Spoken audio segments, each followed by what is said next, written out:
गौतम बुद्ध कहते हैं, मारने वाले से बचाने वाले का अधिक अधिकार होता है। एक दिन राजकुमार सिद्धार्थ अपने चचेरे भाई देवदत्त के साथ बाग घूमने के लिए निकल पड़े। सिद्धार्थ का स्वभाव कोमल हृदय का था, लेकिन देवदत्त झगड़ालू और कठोर स्वभाव का था। सिद्धार्थ के स्वभाव के कारण सभी उसकी बड़ाई करते थे, लेकिन देवदत्त की कोई नहीं करता था। इसी वजह से मन ही मन देवदत्त सिद्धार्थ से जलता था। बाग में दोनों घूम ही रहे थे, तभी अचानक उन्हें एक हंस दिखाई दिया जो उड़ रहा था। हंस को उड़ता हुआ देखकर सिद्धार्थ बहुत खुश हुए ही थे। तभी अचानक से देवदत्त ने अपने कमान पर तीर चढ़ाया और हंस की तरफ छोड़ दिया। तीर सीधा जाकर हंस को लगा, जिससे वह छटपटाकर नीचे गिर गया और घायल हो गया। सिद्धार्थ ने दौड़ते हुए हंस को उठाया और उसके शरीर से बहते हुए खून को साफ किया, फिर उसे पानी पिलाया।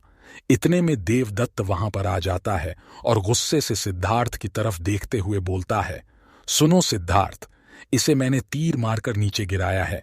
यह हंस मेरा है, इसे चुपचाप मुझे दे दो। सिद्धार्थ ने हंस की पीठ को सहलाते हुए कहा, नहीं, मैं इस हंस को तुम्हें नहीं दे सकता।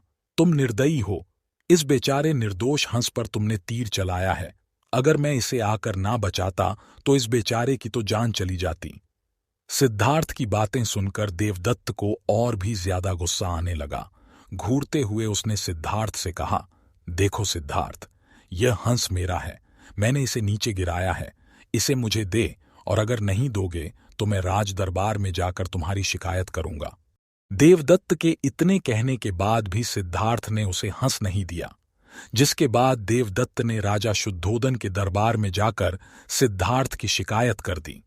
शुद्धोदन ने देवदत्त की बात को ध्यानपूर्वक सुना और सिद्धार्थ को दरबार में आने का बुलावा भेजा। कुछ ही देर में सिद्धार्थ हंस को लेकर राज दरबार में आए। राज दरबार के ऊंचे सिंहासन पर राजा शुद्धोदन बैठे हुए थे और आसपास के नीचे आसनी पर राज्य मंत्री तथा अन्य पदाधिकारी बैठे थे और कई सैनिक हथियार लिए द्वार के निकट खड़े थे। शुद्धोदन के प्रश्न करने पर देवदत्त सर झुकाए बोला, महाराज, इस समय जो हंस सिद्धार्थ के हाथ में है वो मेरा है। मैंने इसे तीर मारकर नीचे गिराया था।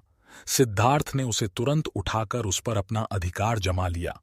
कृपया मुझे मेरा हंस इससे वापस दिलाइए। फिर राजा शुद्धोदन ने सिद्धार्थ की ओर देखा और बोलने की ओर संकेत किया। सिद्धार्थ ने सर झुकाकर शांत स्वर में बोला, महाराज, यह बेचारा हंस एकदम निर्दोष है, बिना किसी को कष्ट पहुंचाया उड़ रहा था। तभी देवदत्त ने तीर मारकर इसे घायल कर दिया। मैंने इसका उपचार किया और इसके प्राण बचाए। मैं यह समझता हूं कि प्राण लेने वाले से अधिक प्राण बचाने वाले का अधिकार होता है। मैं आपसे प्रार्थना करता हूं कि यह हंस मेरे पास ही रहने दिया जाए।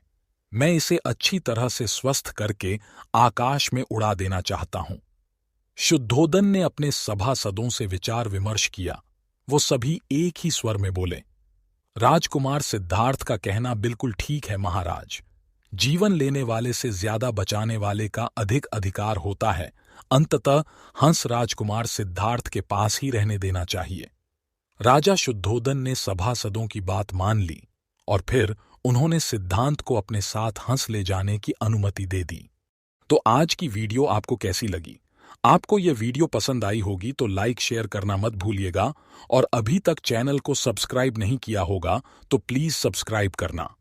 हम आपके लिए और ज्ञानवर्धक वीडियो लाते रहेंगे। वीडियो को आखिर तक देखने के लिए बहुत बहुत धन्यवाद। आपकी सारी मनोकामनाएं पूरी हो।